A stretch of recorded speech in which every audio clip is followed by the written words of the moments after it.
भारतीय उच्च शिक्षा व्यवस्था में जो विश्वविद्यालयों की स्थिति है या विश्वविद्यालयों के जो इन्वायरमेंट है या वहाँ का जो वातावरण है उसमें जो एक असमानता की समस्या रही है। और पिछले दिनों में हम देख सकते हैं कि कुछ ऐसी घटनाएं हुई जो पूरे राष्ट्रीय चेतना को भी उसने झकझोर दिया। जैसे वेमुला का जो केस रोहित वेमुला का हुआ, तो उसके पीछे का जो आरोप था वो ये था कि उसको जो उसके जातीय पहचान को देखते हुए उसको टारगेट किया गया या उसके खिलाफ जो एक एकेडमिक उत्पीड़न उसका हुआ। ये सारे आरोपों के चलते एक समस्या जो उच्च शिक्षा संस्थान है उनके जो कैंपस है या उनका जो वातावरण है वहां पर जो उत्पीड़न जाति आधारित है, सामाजिक बहिष्करण की एक समस्या है। और इनसे संबंधित जो शिकायतों को लेकर के मैकेनिज्म है, जो संस्थागत निवारण के लिए जो मशीनरी है वो अपर्याप्त पाई गई। और एक शिथिलता, चाहे वो एडमिनिस्ट्रेशन ऑफ द यूनिवर्सिटी है, चाहे वो विश्वविद्यालय का प्रशासन है या उच्च प्रशासन है, उसकी जो एक असंवेदनशीलता रही है इस तरीके के शिकायतों को लेकर के। तो इन सारी समस्याओं के निवारण हेतु जो यूनिवर्सिटी ग्रांट्स कमीशन, जो कि विश्वविद्यालय अनुदान आयोग है, उसके द्वारा जो पुराना एक फ्रेमवर्क था या पुराना एक जो विनियम था जो कि एंटी डिस्क्रिमिनेशन से रिलेटेड था, उसकी अपर्याप्तता या उसका जो अप्रभावी होना, उससे संबंधित जो समस्याएं थी उसके निवारण हेतु एक नए विनियम को लाया गया जिसका नाम है University Grants Commission promotion of equity in higher education institutions regulations 2026। तो जो विश्वविद्यालय अनुदान आयोग उच्च शिक्षा में समता के संवर्धन हेतु विनियम 2026, इसके तहत उन सारी समस्याओं से निपटने के लिए या उन सारी समस्याओं को एड्रेस करने के लिए एक नया विनियम लाया गया। हालांकि इस विनियम को लाए जाने के बाद एक देश के अंदर एक ऐसा माहौल बना है कि जिसको लेकर के कुछ ऐसे वर्ग हैं जैसे कि सवर्ण वर्ग के लोगों के बीच में एक डर का माहौल है, एक एप्रीहेंशन है कि इस विनियम के आने से गलत केस में या गलत शिकायत के चलते उनका उत्पीड़न हो सकता है या उनको उच्च शिक्षा से वंचित किया जा सकता है या उनके ऊपर गलत मुकदमे, झूठे मुकदमे भी लगाए जा सकते हैं झूठे आरोपों के चलते। तो हम इस चर्चा में समझेंगे कि यूनिवर्सिटी ग्रांट्स कमीशन विश्वविद्यालय अनुदान आयोग क्या है इस संस्था का एक ऑब्जेक्टिव, क्या है इसके फंक्शंस और क्या है इसका गठन या कॉन्स्टिट्यूशन, कैसे ये बना है। तो विश्वविद्यालय अनुदान आयोग जो है वो भारत में जो उच्च शिक्षा है, जो हायर एजुकेशन है, उसके मानकों को तय करने की जवाबदेही या उस पर एक नियंत्रण या रेगुलेशन या गुणवत्तापूर्ण मानकों पर आधारित शिक्षा को बढ़ावा देने से संबंधित है। विश्वविद्यालयों या जो केंद्रीय विश्वविद्यालय हैं या राज्य के विश्वविद्यालय हैं, उनको वित्तीय सहायता दिए जाने के लिए इस संस्था को बनाया गया। यूनिवर्सिटी ग्रांट्स कमीशन का जो इसका स्थापना हुई वो यूजीसी एक्ट 1956 1956 में विश्वविद्यालय अनुदान आयोग अधिनियम बनाया गया। केंद्र सरकार के द्वारा, पार्लियामेंट के द्वारा पास ये एक एक्ट है और इसके तहत इसकी स्थापना की गई जो विश्वविद्यालय अनुदान आयोग है, यूजीसी है। और इसके तहत स्थापना होने पर ये एक वैधानिक संस्था है जो कि स्टैट्यूटरी बॉडी है, एक जो पार्लियामेंट के द्वारा बनाए गए कानून के तहत इसकी स्थापना हुई है। और इसका उद्देश्य है भारत में जो उच्च शिक्षा है उसको गुणवत्तापूर्ण बनाए जाने से संबंधित जो भी नियम या रेगुलेशन बनाए जाने हैं या उस पर जो नियंत्रण करना है, तो उससे संबंधित जो नियम या विनियम बनाए जाने हैं वो यूजीसी का काम है। और उसके बाद इसकी जो प्रमुख कार्य हैं वो प्रमुख कार्य यूजीसी को बनाए जाने के पीछे का जो इसका उद्देश्य है वो ये है कि भारत में जो विश्वविद्यालय है, चाहे वो केंद्रीय विश्वविद्यालय हो, चाहे वो राज्य के विश्वविद्यालय हो, चाहे वो सरकारी विश्वविद्यालय हो या वो निजी विश्वविद्यालय हो, उनको मान्यता देने का काम यूजीसी का है। जो विश्वविद्यालय अनुदान आयोग है वो मान्यता देता है किसी भी विश्वविद्यालय को। केंद्रीय, राज्य, डीम्ड या निजी विश्वविद्यालयों को मान्यता देने का काम है, डीम्ड यूनिवर्सिटी है, स्टेट यूनिवर्सिटी है, सेंट्रल यूनिवर्सिटी है या प्राइवेट यूनिवर्सिटीज हैं, उनको मान्यता देने का काम यूजीसी का होता है। उच्च शिक्षा के मानक तय करता है, स्टैंडर्ड्स ऑफ हायर एजुकेशन, उसको तय करने का काम कि क्या मानक होंगे हायर एजुकेशन के, उसका काम। गुणवत्ता, जो शिक्षा की गुणवत्ता है, उसका पाठ्यक्रम है, शिक्षकों की योग्यता, उनकी नियुक्ति, इससे संबंधित या रिसर्च या इनोवेशन से संबंधित या उसको बढ़ावा दिए जाने से संबंधित जो पॉलिसीज बनाई जाती हैं, जो नीतियां बनाई जाती हैं, वो यूजीसी बनाती है। वो भारत में उच्च शिक्षा संस्थानों के तहत जो भी रिसर्च का काम है, जो फेलोशिप दिया जाना है, या जो राज्य विश्वविद्यालय है, केंद्रीय विश्वविद्यालय है, इनको जो वित्तीय सहायता दी जानी है या अनुदान दिया जाना है, वो सारा कार्य या वो सारे प्रमुख कार्य यूजीसी के हैं, यूनिवर्सिटी ग्रांट्स कमीशन के हैं। और शिक्षकों की जो न्यूनतम योग्यता है, नेट पीएचडी से संबंधित जो स्टैंडर्ड सेट करने हैं या मानक निर्धारित करने हैं, उससे संबंधित ये कार्य यूजीसी का होता है। और यूजीसी का जो गठन हुआ है या ये जो एक संस्था है, ये केंद्रीय मंत्रालय जो है, मिनिस्ट्री ऑफ एजुकेशन, जो शिक्षा मंत्रालय है, जो पहले एचआरडी मिनिस्ट्री हुआ करता था, human resource and development ministry, मानव संसाधन एवं विकास मंत्रालय, उसको जो कि बाद में बदल करके मिनिस्ट्री ऑफ एजुकेशन बनाया गया, शिक्षा मंत्रालय, उसके तहत ये संस्था काम करती है और केंद्र सरकार के डायरेक्ट कंट्रोल में ये काम करती है, यूजीसी, केंद्रीय अनुदान आयोग। और अगर इसको समझे तो भारत में विश्वविद्यालयों की शिक्षा मानकपूर्ण, समान और गुणवत्तापूर्ण हो, इसको सुनिश्चित करना कार्य है यूजीसी का।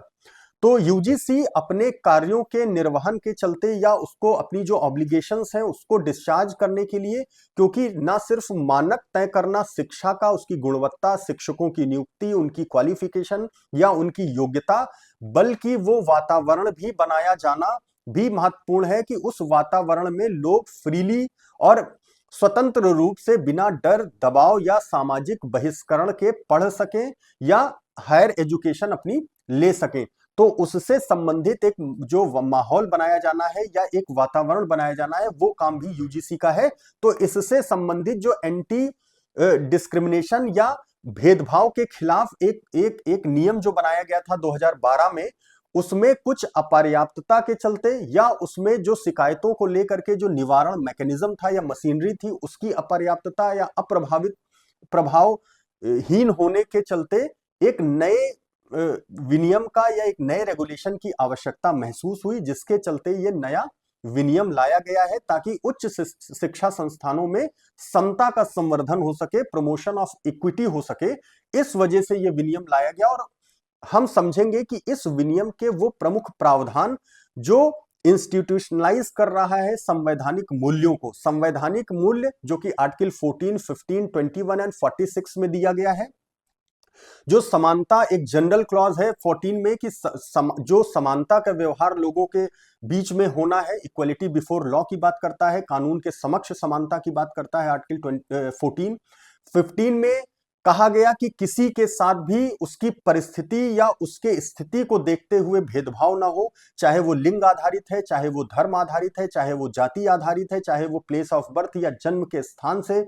आधारित भेदभाव है, या किसी दिव्यांगता के चलते उसके साथ भेदभाव अगर हो रहा है, तो इस भेदभाव को रोकने के लिए आर्टिकल 15 प्रावधानित करता है कि स्टेट किसी के साथ डिस्क्रिमिनेशन इस ग्राउंड पर नहीं करेगा। और स्टेट की ये जिम्मेदारी भी है कि अगर जो ये कमजोर वर्ग के जो लोग हैं, इनके साथ कोई निजी आदमी भी इन आधारों पर किसी पब्लिक प्लेस पे या कहीं पर भी ये भेदभाव ना करे। उसी तरीके से आर्टिकल 21 एक गरिमापूर्ण जीवन को सुनिश्चित करने का मौलिक अधिकार हर एक व्यक्ति को देता है। इक्वलिटी के साथ साथ लाइफ विद डिग्निटी, जहां पर जीवन गरिमापूर्ण हो, उसको सुनिश्चित करना भी काम राज्य का है या स्टेट का है। और उसी तरीके से एक निर्देशिका जो राज्यों को दी गई है डायरेक्टिव प्रिंसिपल्स के रूप में, नीति के निर्देशक तत्वों के रूप में, उसमें आर्टिकल 46 है। 46 कमजोर वर्गों के संरक्षण से संबंधित कानून बनाए जाने या उसको प्रभावी किए जाने के लिए सरकार को एक निर्देश देता है कि वो अपनी नीतियों में, राज्य अपनी पॉलिसीज में इस तरीके के प्रावधान बनाए ताकि उन लोगों का संरक्षण सुनिश्चित हो सके जो हाशिए पर हैं समाज में, लोग जो मार्जिनलाइज्ड हैं, और या फिर जो वीकर सेक्शन या मोस्ट वल्नरेबल है, जो कमजोर या असुरक्षित लोग हैं, उनको सुरक्षा देने या उनका संरक्षण करने का दायित्व स्टेट के पास है कि वो अपने पॉलिसीज में इस बात का ध्यान रखे। उसी के चलते इस तरीके का विनियम लाया गया है।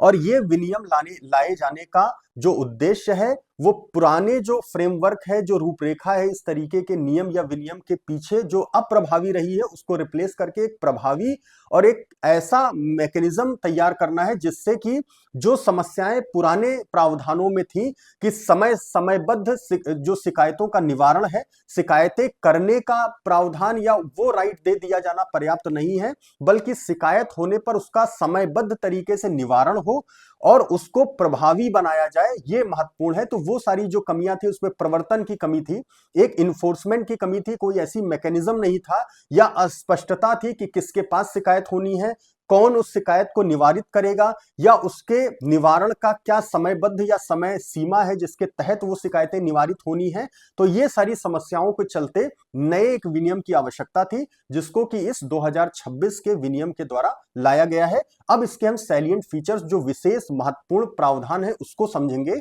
कि इसमें वो महत्वपूर्ण प्रावधान क्या है, उसको हम स्पष्ट करके उसके ऊपर ये चर्चा बेस्ड है ताकि लोगों के बीच में जो एक मिस इन्फॉर्मेशन है या मिसकंसेप्शन है वो दूर हो सके, या इसमें कुछ ऐसे प्रावधान अगर हैं तो उस पर जो यूजीसी है उसको एक साफ करना है कि ये इस तरीके से किसी को डरने की आवश्यकता नहीं है, बल्कि ये समता के संवर्धन हेतु बनाया गया है। हम ये भी समझेंगे समता और समानता में क्या डिफरेंस होता है, what is the difference between equality and equity, इसको भी हम इस चर्चा में समझेंगे। तो पहली चीज तो हम ये समझते हैं कि ये जो उच्च शिक्षा में असमानता की समस्या है, इससे निवारण के लिए ये एक गैजेट है जो कि यूजीसी के द्वारा पब्लिश किया गया है और इसमें कहा गया है कि जिस डेट से ये गैजेट 13 जनवरी 2026 से इन्फोर्स हुआ, उस दिन इसका प्रकाशन हुआ, और ये इसमें कहता है कि जिस डेट से इसका प्रकाशन हुआ है उसी डेट से इसको इन्फोर्स में माना जाएगा, इसको लागू हुआ माना जाएगा। तो इट मींस कि दिस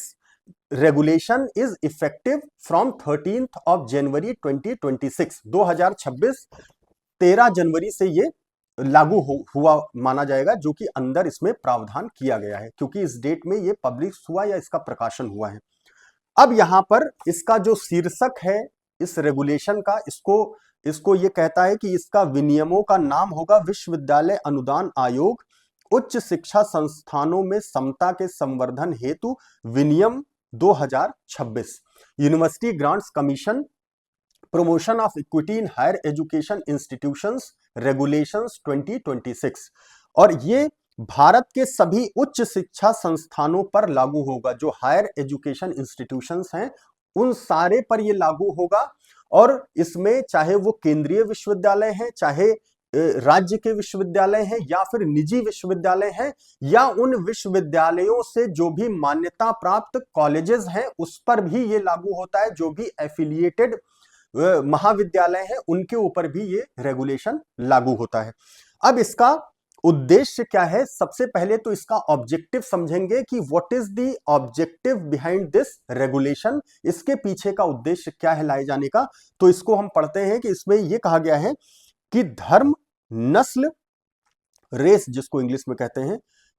जाति, लिंग, जन्म स्थान, दिव्यांगता के आधार पर विशेष रूप से अनुसूचित जाति, अनुसूचित जनजाति, सामाजिक और शैक्षणिक रूप से पिछड़े वर्गों, आर्थिक रूप से कमजोर वर्गों, दिव्यांगजनों अथवा इनमें से किसी के भी सदस्यों के विरुद्ध भेदभाव का उन्मूलन करना तथा उच्च शिक्षा संस्थानों के हितधारकों के मध्य पूर्ण समता और समावेश का संवर्धन करना।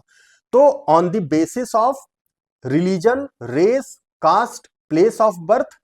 धर्म, जाति, लिंग या जो जन्म स्थान है या जो भी दिव्यांगता है, इसके आधार पर किसी के साथ भी भेदभाव ना हो, उस वातावरण को सुनिश्चित करने के लिए यह विनियम बनाया गया है।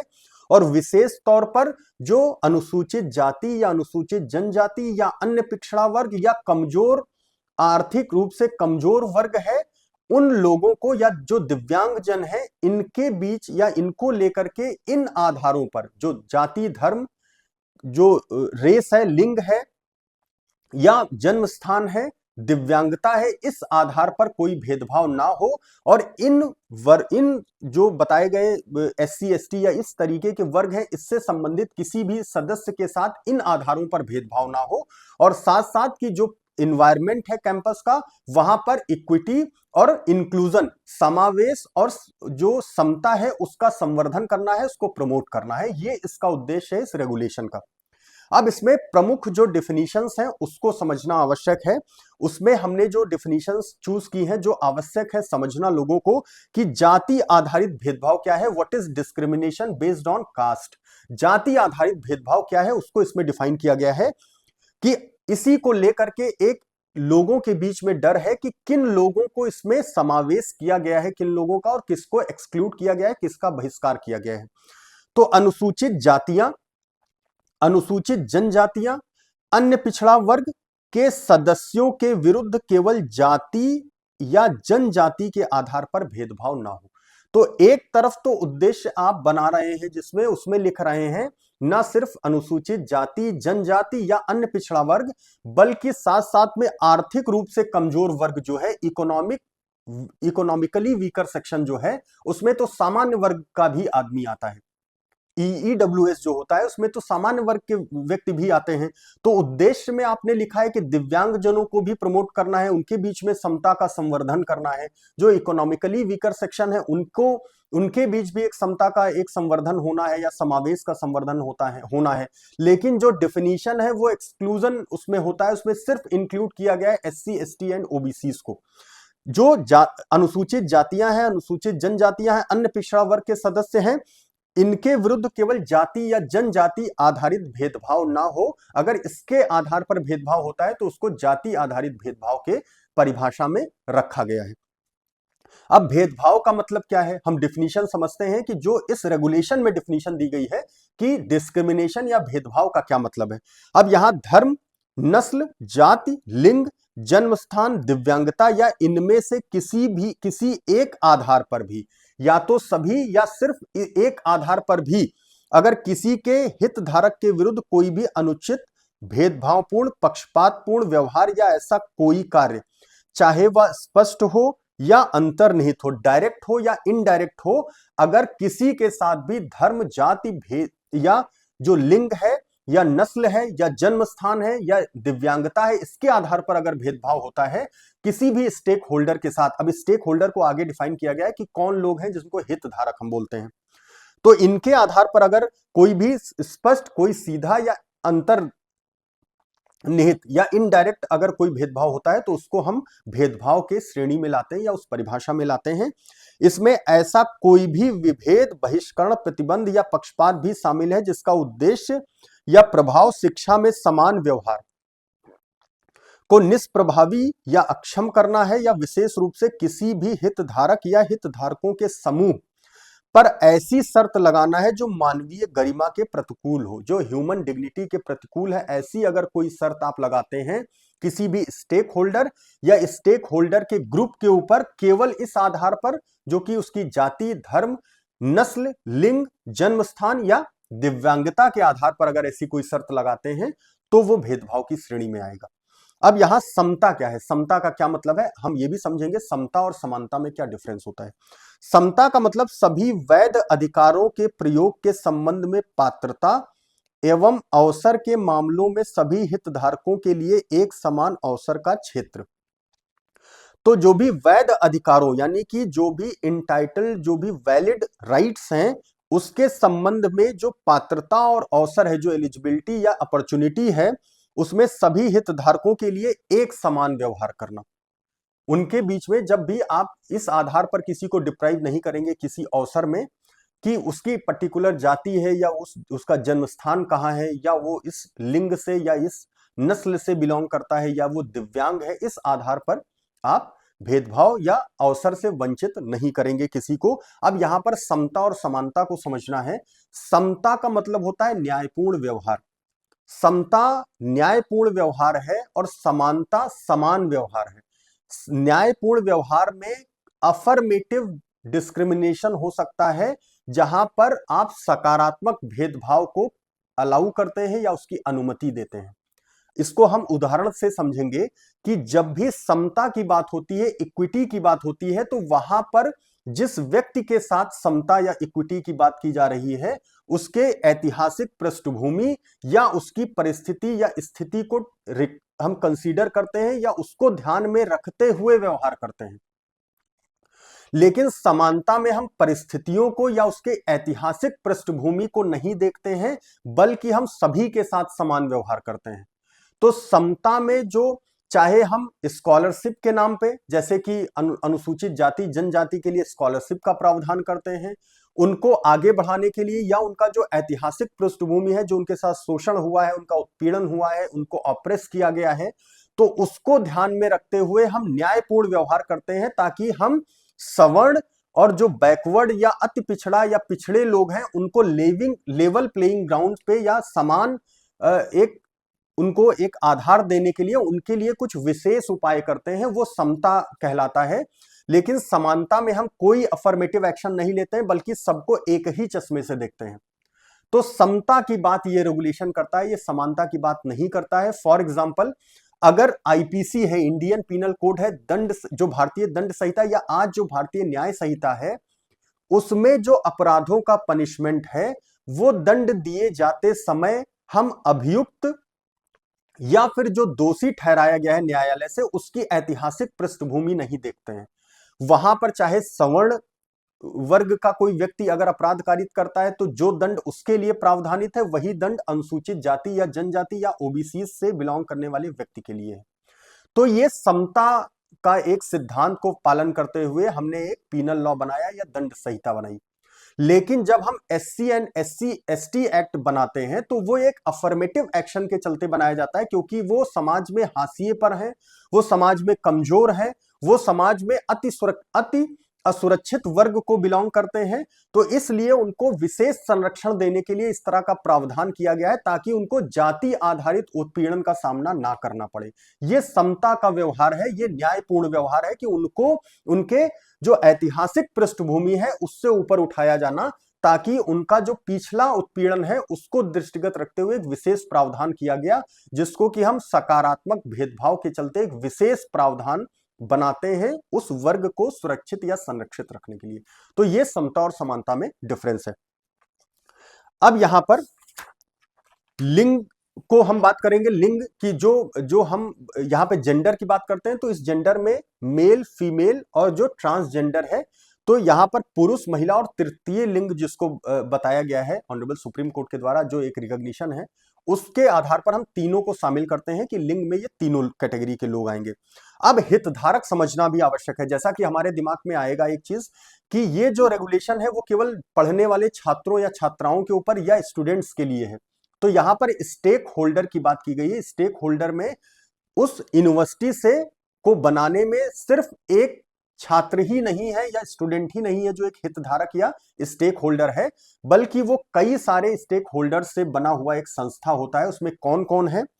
ये उच्च शिक्षा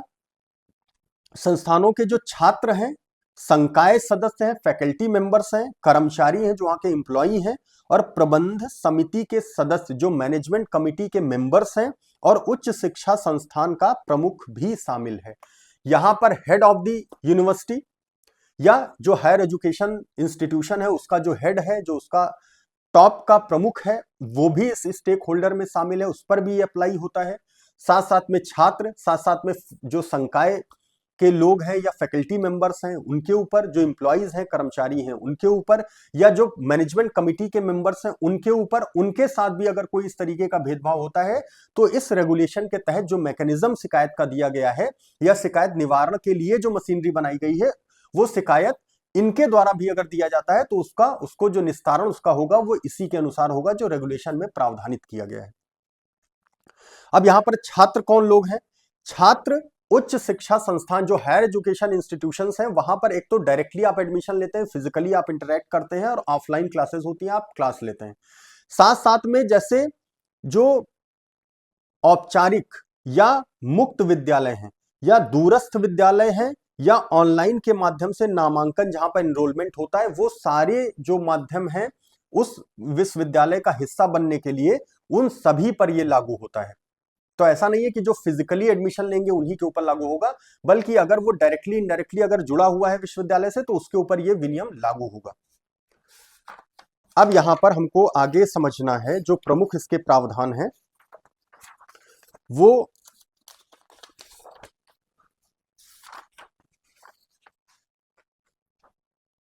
अब ये किस पर लागू होता है, एप्लीकेशन इसका क्या होगा इस रेगुलेशन का, वो केंद्रीय विश्वविद्यालय, राज्य विश्वविद्यालय, निजी विश्वविद्यालय जो हैं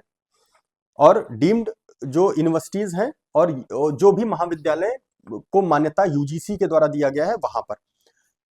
अब यहां पर इंस्टीट्यूशनल मैकेनिज्म को समझना है, जहां पर समान अवसर केंद्र जो इक्वल अपॉर्चुनिटी सेंटर है ईओसी, उसकी स्थापना की बात की गई है। तो प्रत्येक हायर एजुकेशन इंस्टीट्यूशन जो उच्च शिक्षा संस्थान है वहां पर ईओसी की स्थापना अनिवार्य हो गई है। अब वहां पर एक इक्वल अपॉर्चुनिटी सेंटर को बनाया जाना अनिवार्य है। हर एक उच्च शिक्षा संस्थान का ये दायित्व है कि इसके लागू होने के बाद इस विनियम के अब उनके यहां पर ईओसी का स्थापना आवश्यक है। इसका प्रमुख जो कार्य है वो वंचित वर्गों, जो डिप्राइव क्लास के लोग या लोग हैं उससे बिलोंग करने वाले, उनको शैक्षणिक मार्गदर्शन देना, छात्रवृत्तियों योजनाओं की जानकारी देना, काउंसलिंग एवं मनोसामाजिक सहायता और समानता से संबंधित जागरूकता। तो इनका काम है कि उनको मार्गदर्शन देना या उनको एक तरीके से मेंटर करना है, या काउंसलिंग मनो सामाजिक जो सहायता है वो दिया जाना, छात्रवृत्ति और योजनाओं का लाभ कैसे मिले इसके बारे में उनको एक मेंटरशिप की आवश्यकता है। इस वजह से ईओसी की स्थापना। फिर इक्विटी कमिटी जो समता समिति है उसको भी बनाया जाना है। अब इसका जो स्ट्रक्चर है वो ये है कि जो कुलपति या प्राचार्य है, जो वाइस चांसलर होता है किसी भी यूनिवर्सिटी का, वो उसका अध्यक्ष होता है। इसके सदस्य कौन होंगे, इसमें एससी एसटी और ओबीसी के प्रतिनिधि होंगे, महिला सदस्य होंगे और दिव्यांग प्रतिनिधि होंगे। तो दिव्यांग प्रतिनिधि जो हैं उनको रखना आवश्यक है, जो वुमेन्स जो मेंबर हैं उनको रखना, एससी एसटी और ओबीसी प्रतिनिधि को भी रखा जाना आवश्यक है। अधिकार एवं कर्तव्य, अधिकार एवं कर्तव्य इसके क्या है, भेदभाव संबंधी शिकायतों की जांच करना,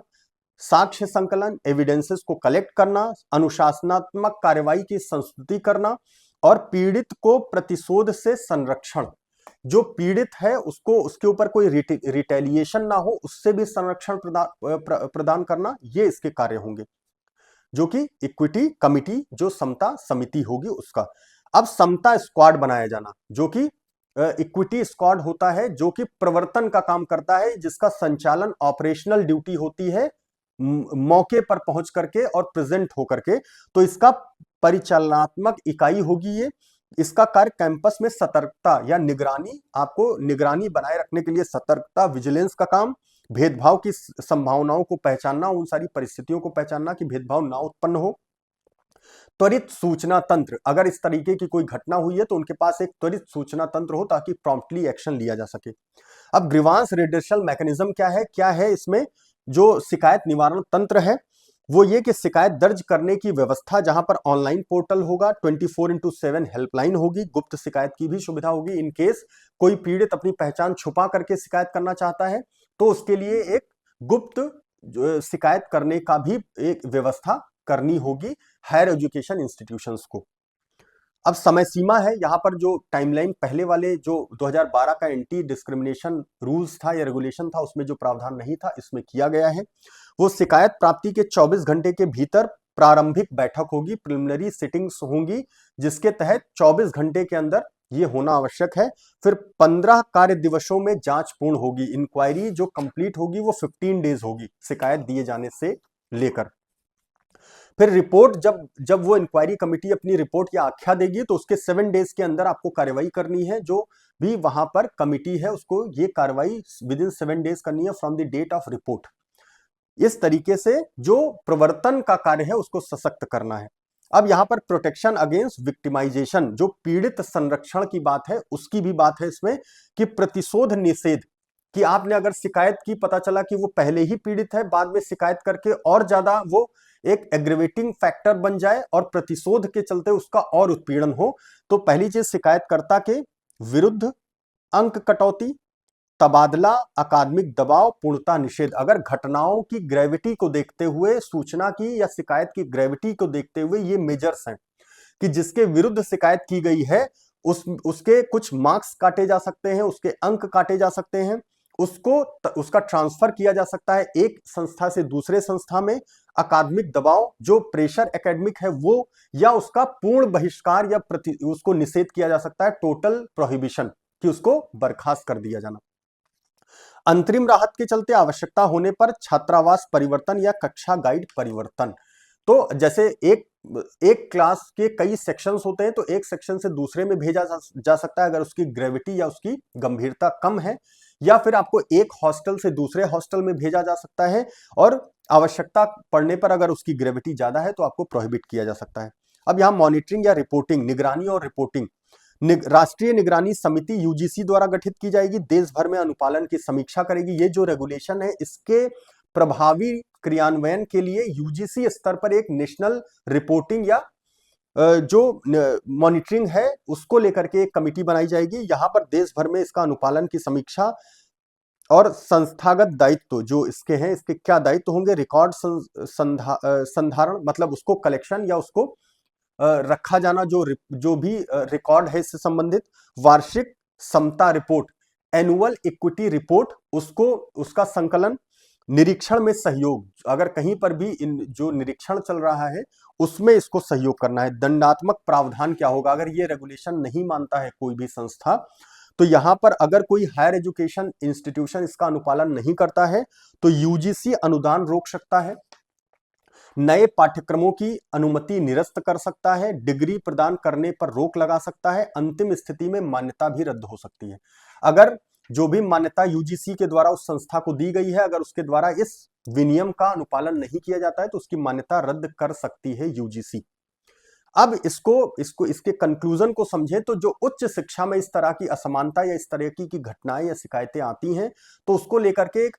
अति संवेदनशील या अधिक संवेदनशीलता दिखाई गई है इस रेगुलेशन को लाए जाने के बाद। एक अकाउंटेबिलिटी को इंश्योर करने की बात, उत्तरदायित्व और संवैधानिक जो मूल्य है उसको एडहेयर करने की बात या उसको क्रियान्वित या प्रभावी बनाने के दिशा में भी ये एक विनियम लाया गया है। हालांकि इसमें कुछ चीजों को लेकर के ये अभी भी अस्पष्टता है, जैसा कि इसके ऑब्जेक्टिव में कहा गया है कि ईडब्ल्यूएस इकोनॉमिकली वीकर सेक्शन उनके साथ भी इस तरीके का भेदभाव नहीं होगा जो एससी एसटी या ओबीसी के छात्रों या छात्राओं या उससे संबंधित जो भी हितधारक हैं उनके साथ अगर नहीं होना है। लेकिन जब बात जातीय भेदभाव या उससे आधारित है तो उसके डेफिनेशन में ईडब्ल्यूएस को नहीं रखा गया है या इकोनॉमिकली वीकर सेक्शन को वहां पर स्थान नहीं दिया गया। इट मींस कि ये सिर्फ जाति आधारित भेदभाव में जो अनुसूचित जाति, जनजाति या फिर अन्य पिछड़ा वर्ग के लोगों को ही शामिल किया गया है, ना तो इसमें दिव्यांगों की बात की गई है और ना ही यहां पर जो आर्थिक तौर पर कमजोर या पिछड़े लोग हैं उनकी बात की गई है। क्योंकि आर्थिक तौर पर जो कमजोर लोग हैं उसकी अगर डेफिनेशन आप देखेंगे, जो प्रावधान आरक्षण को देने का है वहां पर जनरल कैटेगरी के लोग भी हैं, उनको ईडब्ल्यूएस कैटेगरी में अगर आते हैं तो उसका लाभ दिया जाता है, लेकिन इस विनियम में उनको बाहर रखा गया है। तो इट मींस कि अब यहां पर जो जिनके विरुद्ध शिकायत होगी वो केवल सवर्ण कैटेगरी के लोग होंगे, क्योंकि